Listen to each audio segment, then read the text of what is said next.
हरि ओम। तमसो मा ज्योतिर्गमय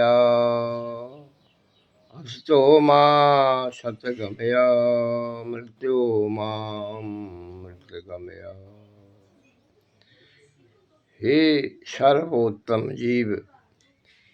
जीव जंतु संसारी अहीं के सुख सुविधा देव जगत जननी जगदम्बा माता बनौने छथि। अहाँ के ई सब लाभप्रद हेबे करत, लेकिन अहाँ जगती आराधन में अस्त व्यस्त नहीं हो।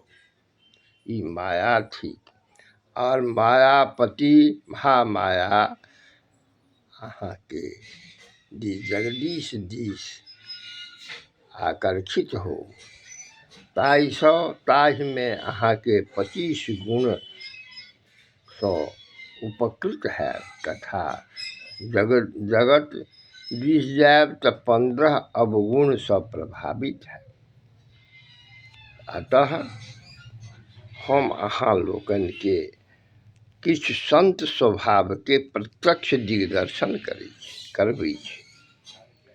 देखू, सूरदास कहे छन भगवान के कृष्ण के जे हाथ मचोरे जात हो अबल जान के मोय, हृदय से जब जाओगे तो मर्द बखान तो।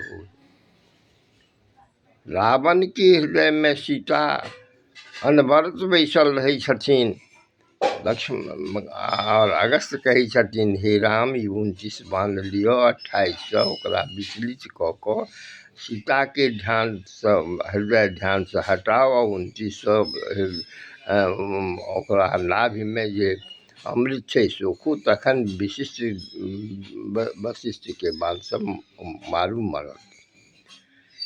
सिमरिया घाट में एकटा संत महात्मा गंगा के पुत्री वत व्यवहार करै छलै और कहै छलनि जे हे पुत्री, हमरा तो क्यों नहीं है, रक्षक अहींटा छी, अंतकाल में कृपा करब। संस्कार में समस्त महात्मा हुनका में गेलखिन और संस्कार प्रारंभ भेलै।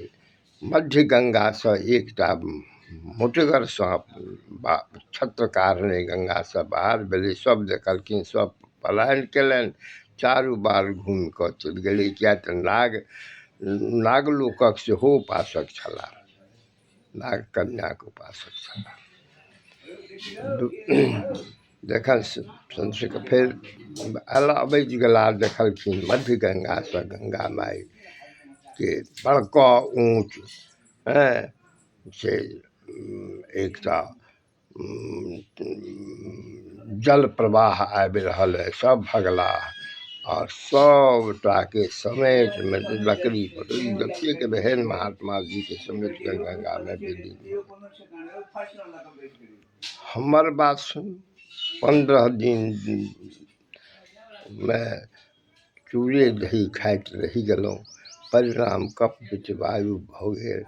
गंगा मकर वाहिनी द्विभुजी दिव्य वस्त्र धारिणी, बामा हाथ माथ तर लऽ कऽ कोरा में सुला कऽ और पुष्पक विमान पुष्पक रथ के वापस कऽ देलखिन।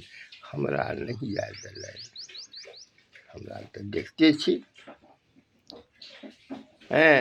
और सिमरिया हमर प्रवचन के आधार पर उपेंद्र बाबू वाइस चांसलर, रामचंद्र बाबू वाइस चांसलर, कतेक वाइस चांसलर, 2-3टा वाइस चांसलर, समस्त विद्वत मंडली आबि कऽ हमर प्रवचन आधार पर श्रीमद् भागवत के 8म स्कंद 7 अध्याय से 15 अध्याय के आधार पर रुद्रयामल तंत्र 155 के आधार पर सब गोटा निर्णय केलनि जे चितात्मन जी ई जे कहै छथि से बात सत्य अकाट्य।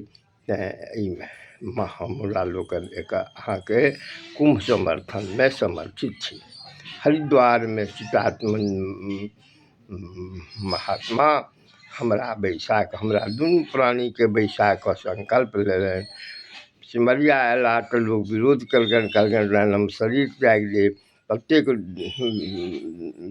धन जन मनसँ प्रयत्न केलकनि जे 11 में अर्धकुंभ, 17 में कुंभ आ 23 में महाकुंभ लगौलनि।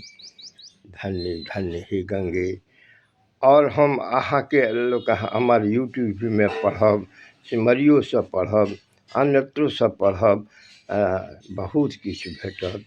हम तेँ अहाँ लोकनिसँ कहै छी जे चलम चित्तम चलम वित्तम चलित जीवित जौबने चला चले ही संसारे धर्म एको ही निश्चलः, धर्म एको ही निश्चलः, धर्म एको ही निश्चलः। जतो धर्मः ततो जयः, जतो धर्मः ततो विजयः, जतो धर्मः ततो सर्वांगीण कल्याण भवति। हम की कहूँ, केकरा कहूँ। कलिकाल के प्रभाव, पाश्चात्य देश के प्रबल प्रचंड प्रचार प्रसार सँ सर्वांगीण कल्याणप्रद भऽ रहल है।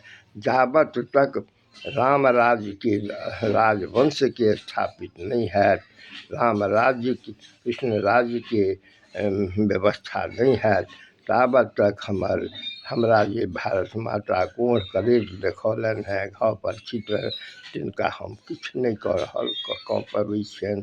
तेँ हम सबसँ आग्रह करै छी जे राम राज्य के स्थापना करू, कृष्ण राज्य के स्थापना करू, से भारत माता के सुदृढ़ बनाओ, सुदृढ़ बनाओ।